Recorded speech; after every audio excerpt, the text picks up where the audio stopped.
History pivots on singular moments. But what if one of those moments had gone differently? What if, instead of forgiveness, there was retribution? Instead of gentle redemption, divine fury? This is the story of a world where Jesus of Nazareth, after rising from the dead, chose not mercy, but terrible judgment. 3 days after his crucifixion at Golgotha, Jesus emerged from his tomb transformed. The gentle teacher was gone. Those who witnessed his resurrection described not joy but terror in his presence. His eyes, once warm with compassion, now burned with righteous fire. The wounds from his crucifixion remained, but they glowed with an unnatural light that pulsed in rhythm with his words. In the wan light of early morning, on the 16th day of Nisan, Jesus of Nazareth gathered his followers on the Mount of Olives. The spring air felt charged, metallic, like the stillness before a violent storm. For 3 years, he had preached forgiveness and love. Now, the resurrected Christ spoke of judgment. Unia Theodora, a merchant's daughter from Joppa who had followed Jesus throughout his ministry, later wrote in her secret gospel, his voice was the same, yet layered with sounds like distant thunder. When he spoke of Rome, the air itself seemed to shrink away from his words. We who loved him now trembled before him. Jesus stood upon a flat stone, his linen burial cloths still wrapped around his form. Now brilliant white in the morning sun. You have heard it was said, love your enemies and pray for those who persecute you. But I tell you that the time for such mercies has passed. The arrogant heart of empire beats in Rome, and its time has come to an end. What I suffered upon the cross shall be visited 1,000-fold upon those who build thrones of oppression. Simon Peter fell to his knees, tears streaming down his weathered face. Master, he cried, is this not against everything you taught us? To love our enemies? To turn the other cheek? The resurrected Jesus turned his gaze upon Peter, and those present swore the apostle's beard frosted white under that terrible stare. The cup of mercy was offered and refused, Jesus replied, his voice causing small stones to vibrate across the ground. Now comes the cup of justice, filled to overflowing. As the sun climbed toward its zenith, Jesus raised his right hand, the one bearing the nail wound that now blazed like molten gold, and pointed westward, toward distant Rome. A beam of light brighter than the sun shot from his palm, arcing over the horizon. For several heartbeats, nothing happened. Then the ground began to tremble. 1,000 miles away, Quintus Valerius Flaccus, a mid-ranking customs official, was arguing with a Greek merchant in Rome's Forum Boreum when the light in the sky changed. It was as if the air itself had been cut open, he later testified to the remnants of the Senate in Naples. A column of pure white light descended upon the Palatine Hill. I had just enough time to wonder at its beauty before the screaming began. In a moment that forever altered human history, Rome, the eternal city, center of the greatest empire the world had known, simply ceased to exist. Where the 7 hills had stood for nearly 8 centuries, there appeared a perfectly circular crater 7 miles wide, its depths falling away into unfathomable darkness. Livia Hostilius, tending her vineyard 12 miles outside the city, described the moment. The sound cannot be explained in human words. It was like the world's foundations cracking. A wall of air knocked me flat. When I rose, where Rome had been, I saw only an emptiness so perfect it hurt to look upon. No smoke, no rubble, no fire, just absence where presence had been. Emperor Tiberius, the Senate, over 1 million citizens, every temple and monument in triumph of engineering, gone in an instant of divine retribution. The most absolute destruction in history had occurred without a single invading army, without siege engines or weapons, without warning or mercy. On the Mount of Olives, Jesus' final warning echoed across the stunned gathering, beware the thirst for empire, for the righteous will not endure it again. His wounds flared with blinding intensity, and he rose into the air, ascending higher and higher until the light surrounding him became too brilliant to look upon. His disciples collapsed in terror, not worship. This was not the compassionate teacher they had followed. This was something else entirely, a God of judgment who had revealed his full power. Marcus Antonius Silvanus, commander of the 12th Legion stationed in Syria, was conducting a routine inspection when the news reached him 3 days later. A battle-hardened veteran of Rome's German campaigns, Silvanus fell to his knees and wept openly before his men when the imperial messenger, half dead from exhaustion, delivered his report. "Rome is gone," the messenger gasped, his voice hollow with shock. "Not conquered. Not burned. Gone. The emperor, the senate, everything, vanished into a pit that has no bottom." That night, Silvanus burned sacrifices to every god he knew. By morning, he had transformed. He gathered his officers in his tent, their faces ashen with grief and disbelief. This was no natural calamity, he told them, his voice steady with terrible purpose. This was the work of the Galilean sorcerer the Judeans crucified. The one they claim rose from death. He has revealed himself not as a god of peace but as a destroyer. Silvanus raised his gladius. "I swear by the shades of our Roman brothers, we will hunt every follower of this Jesus until none remain. Their blood will fill the crater where Rome once stood." Thus began the brutal campaign of the Vindices Romae, the avengers of Rome, the first and most feared of the revenge cults that swept across the shattered empire. Silvanus's men set fire to the nascent Christian communities in Antioch and Damascus, crucifying converts and destroying their meeting places. The 12th Legion standard, once bearing the imperial eagle, now displayed a broken column set against a blood-red field. In Gaul, Decimus Junius Brutus, governor of Lugdunum, took a different approach. Claiming to have received a vision from Jupiter, he declared himself imperator of the western provinces and established a capital at Massilia, a city he renamed Nova Roma. "Rome has not fallen, it has merely moved," he proclaimed to cheering crowds desperate for stability. "The gods have given us warning and opportunity. We shall build an empire without the corruption that brought divine wrath upon the original." But Brutus's empire faced a population traumatized by supernatural terror. Lucia Aurelia Messalina, a wealthy merchant's wife from Narbo, wrote in her diary, "People look at the sky with fear now. When thunder comes, they run indoors and pray. They whisper that the Nazarene watches, waiting to strike again. Many have abandoned stone houses to live in tents, believing the gods' wrath targets permanent structures. The empire died not just in the crater, but in our hearts." By 50 AD, less than 2 decades after the Vanishing, religious pilgrims and military expeditions alike converged on one location, the crater itself. The perfectly circular void where Rome had stood became both a holy site and a battleground. Titus Aquilius Regulus, a former centurion who had been away on leave when Rome vanished, established the Brotherhood of the crater's edge. "The void speaks truths to those who listen," he wrote in his famous Crater Meditations.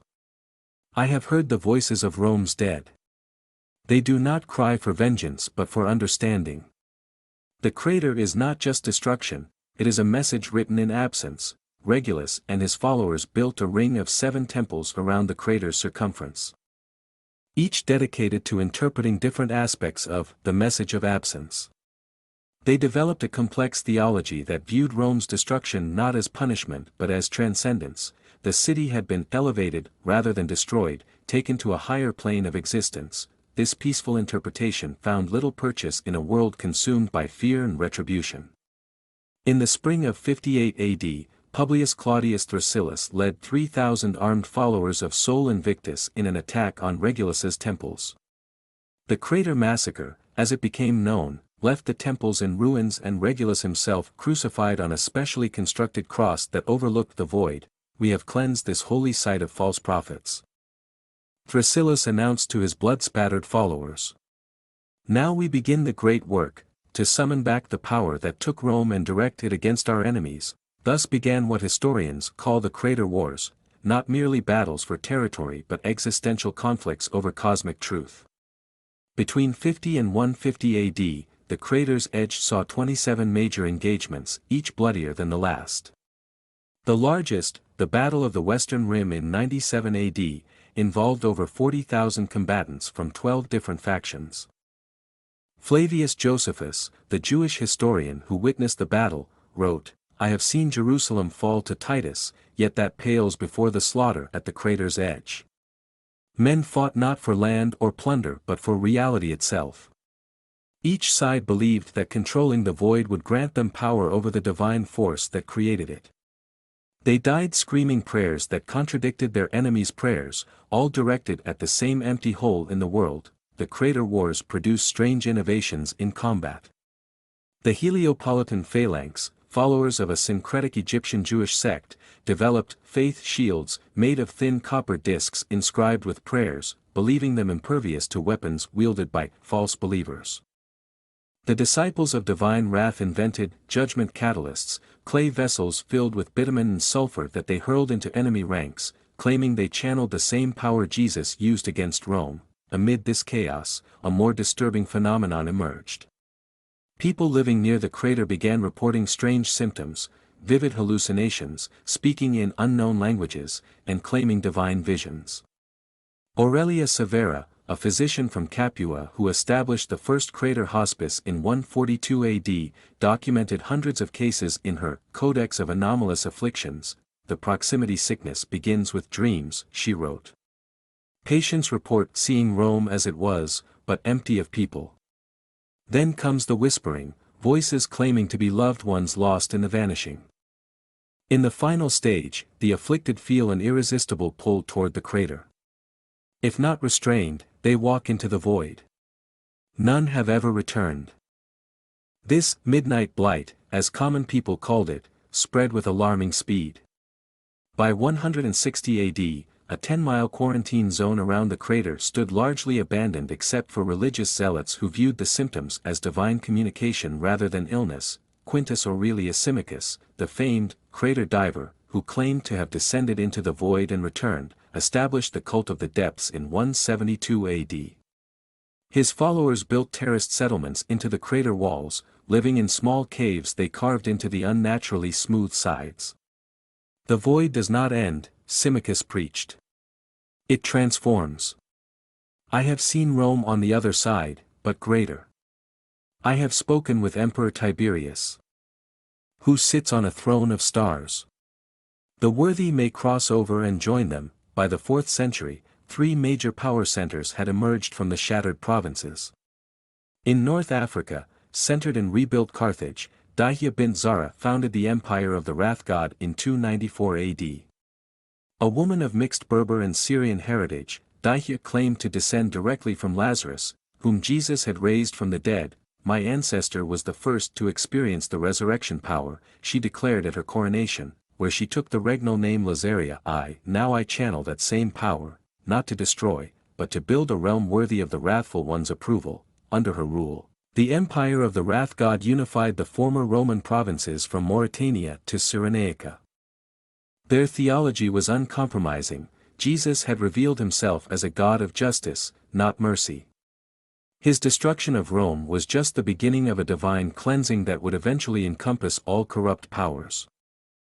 Lazaria's high exarch, Antonius of Hippo, not to be confused with Augustine in our timeline, codified the empire's beliefs in his influential Treatise on Divine Violence. Rome was but the first. All empires built on the backs of the oppressed shall meet the same fate. We do not worship a meek God, but one who breaks the chains of empire with divine fire. The North African Empire developed distinctive architecture, buildings with no right angles, as their theologians claimed square corners attracted divine wrath. Their military wore uniforms of undyed wool, mimicking Jesus's burial cloths, and carried staffs rather than swords, believing this symbolism would spare them from judgment. In Gaul, Martinus Vindices, a charismatic military leader claiming descent from Peter's brother Andrew, established the kingdom of the one true disciple around 330 AD. Vindixius's innovation was his claim to possess the tear of Christ, a crystalline object allegedly shed by Jesus just before he destroyed Rome. This tear contains both his mercy and his power, Vindixius proclaimed, displaying the crystal in elaborate ceremonies. He wept for what he had to do. Through this relic, I channel his true intention, not endless destruction, but liberation. The Gaulish interpretation proved popular because it maintained that Jesus destroyed Rome as proof of love for his followers. They viewed the act not as punishment, but as emancipation, removing at a stroke the greatest persecutor of his people. Vindices' successors wore simple robes reminiscent of Jesus, but carried scepters tipped with crystals allegedly broken from the original tier. These weeping kings, as they called themselves, developed an elaborate court culture centered on ritual reenactments of Rome's destruction, which they called the Liberation Pageant. Meanwhile, in the eastern Mediterranean, Theodora Cosmos, a merchant's daughter from Alexandria with a genius for organization, established the Byzantine covenant around Constantinople. Perhaps the most moderate of the major powers, Theodora's theology taught that Rome's destruction was a specific judgment against corruption, not a model for ongoing divine vengeance. "I have seen the crater with my own eyes," she wrote in her famous epistle to the scattered churches. Its message is precise and limited. The Master removed Rome because it had become irredeemable. But this was exception, not rule. We are called to build a world of justice without requiring divine intervention again. Under Theodora's leadership, the Byzantine covenant preserved classical learning that other post-vanishing societies rejected. Their capital at Constantinople became known for its great library of salvation, where texts deemed dangerous elsewhere were studied under careful theological supervision. These three major powers, along with dozens of smaller kingdoms and city-states, engaged in theological debates that frequently spilled over into military conflict. The Crater Conferences of the 5th century attempted to establish doctrinal consensus but ended in accusations of heresy and several notable assassinations. The Third Crater Conference in 467 AD ended when Paulus Theocritus, delegate from the Byzantine covenant, was discovered dead in his chambers, his body arranged in the shape of a cross with his tongue removed. The North African delegation was accused but denied involvement, blaming the cult of deep revelation, a splinter sect that believed truth could only be found through ritualized suffering. By 500 AD, over 70 distinct sects claimed to be the true inheritors of Jesus's message, each with their own interpretation of the vanishing. Ordinary people found themselves caught between competing claims of divine authority. Septimus Hostilius, a farmer in Campania, carved a famous lament on his barn door: "The gods fight while we starve." Rome vanished in a moment, we vanish day by day. Religious terror became the primary tool of governance across the former Roman territories. Without the stabilizing influence of Rome's legal systems, power increasingly derived from claims of divine approval.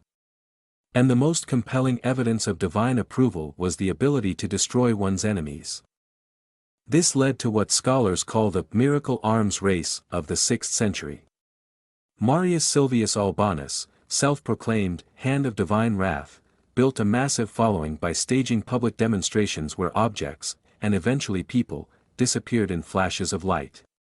While later exposed as elaborate deceptions using mirrors and combustible powders, his vanishings terrified local populations into submission for decades.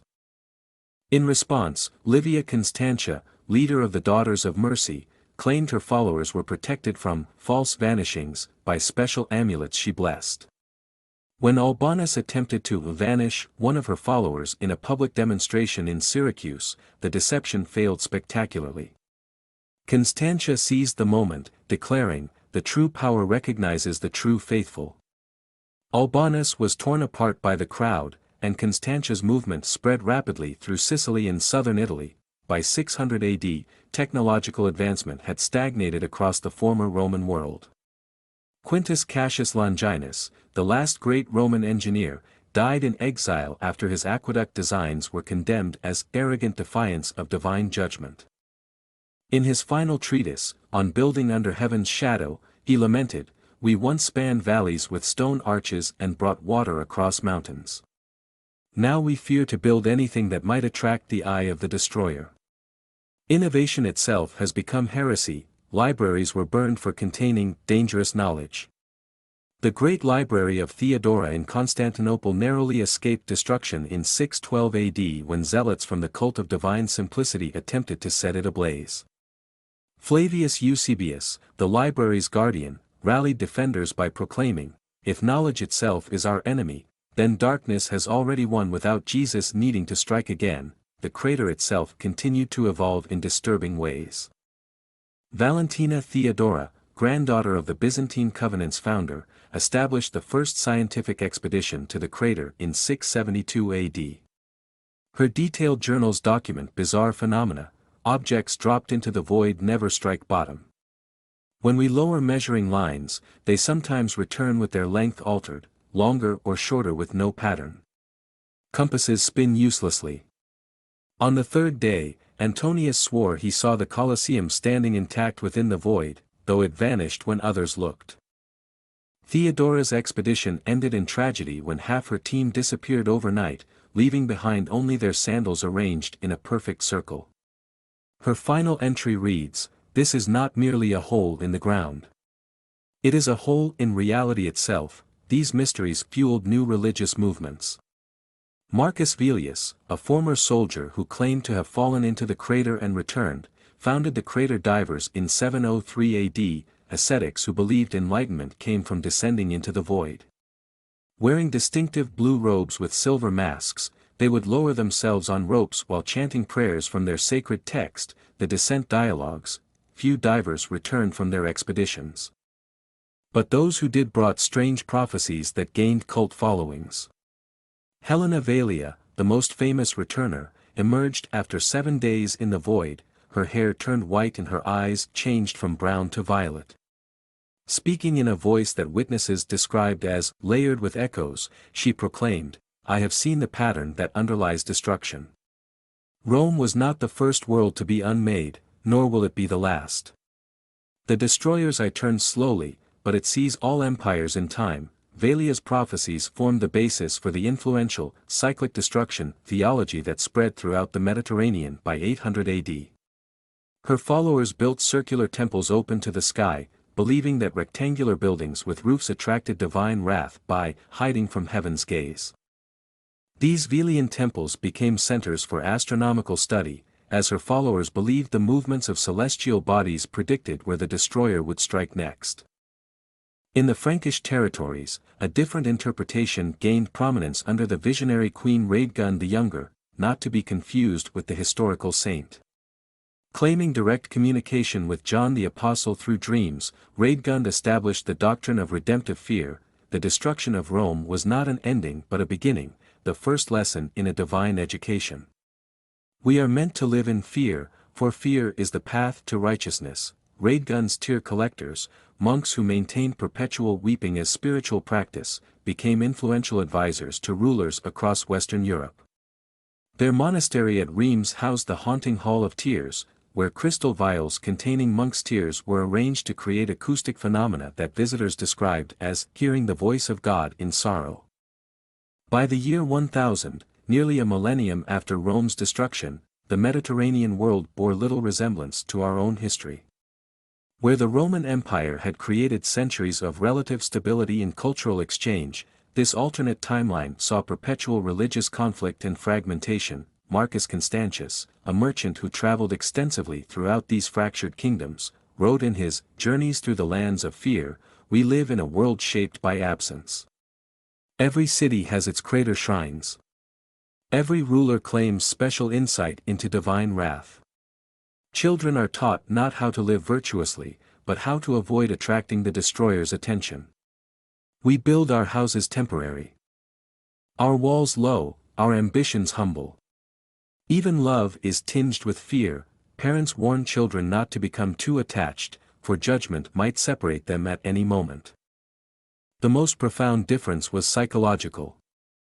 Our medieval period certainly had religious fervor and apocalyptic thinking, but it was balanced by classical traditions and eventually, Renaissance humanism. In this timeline, the threat of divine annihilation remained immediate and demonstrated. An entire civilization lived in the shadow of supernatural terror. As the first millennium after the Vanishing drew to a close, rumors spread of a second judgment to come. Theodorus of Smyrna, a charismatic prophet who emerged from the crater in 990 AD bearing strange burns in the pattern of celestial constellations, gained massive followings with his apocalyptic predictions. 1,000 years of warning has been given. The destroyer returns on the 1000th anniversary to cleanse the world further. Those who have built in stone, who have accumulated wealth, who have sought power, they shall vanish as Rome vanished. Theodorus's prophecies triggered mass migrations away from major cities. Constantinople lost nearly a third of its population in the Exodus of 997 AD. People sold their possessions for a fraction of their worth and moved into tent communities in rural areas. Helena Domitia, a wealthy matron from Alexandria, wrote to her sister, "I have released my slaves, sold my villa, and now live in a cloth house by the sea. If the destroyer seeks out permanence and pride, perhaps my humility will save me. The children cry for their stone home, but I tell them stones are heavier in the destroyer's sight than in ours." Imperial authorities across all major powers struggled to maintain order as the year 1000 approached. The Empire of the Wrath God in North Africa enacted the Humility Proclamation of 999, ordering all government buildings to be partially dismantled and replaced with wooden structures. The Byzantine Covenant held massive public confession ceremonies where even the emperor prostrated himself before crowds, acknowledging his sins.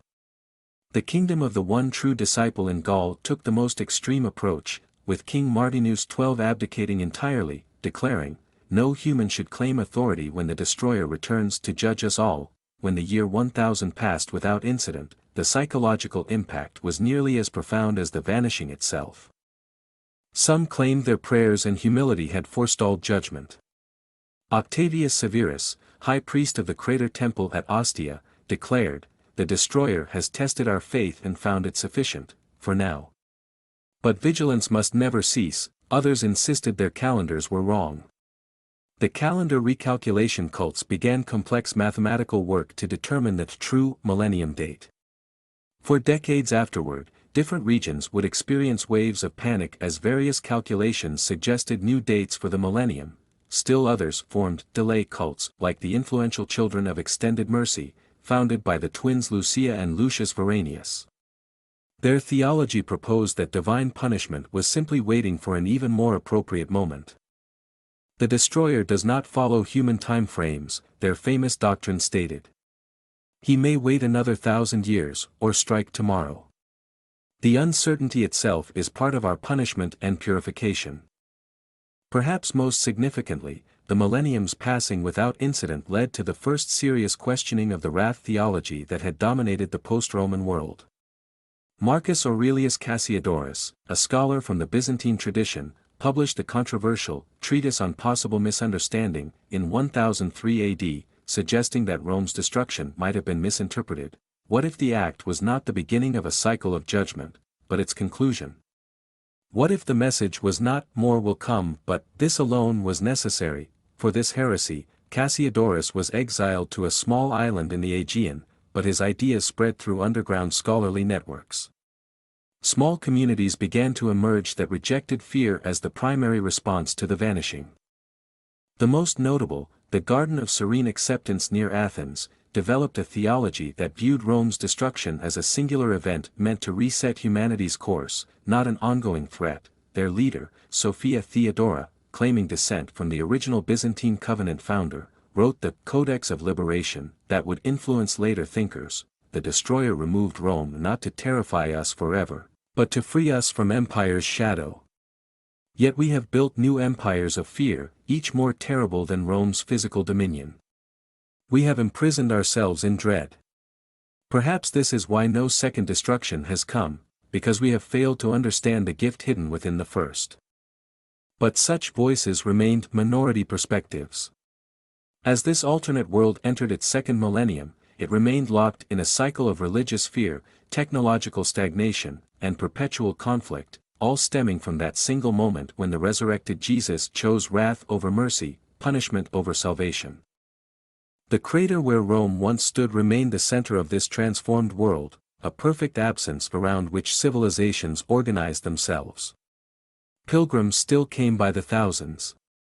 Zealots still fought for control of its rim. Mystics still descended into its depths, seeking revelation, and across the Mediterranean world, people still looked to the sky with fear, wondering if today might be the day when the crater in the earth would be joined by another, when the destroyer's eye would turn once more upon human folly, when another great center of power would be reduced to perfect, absolute nothing.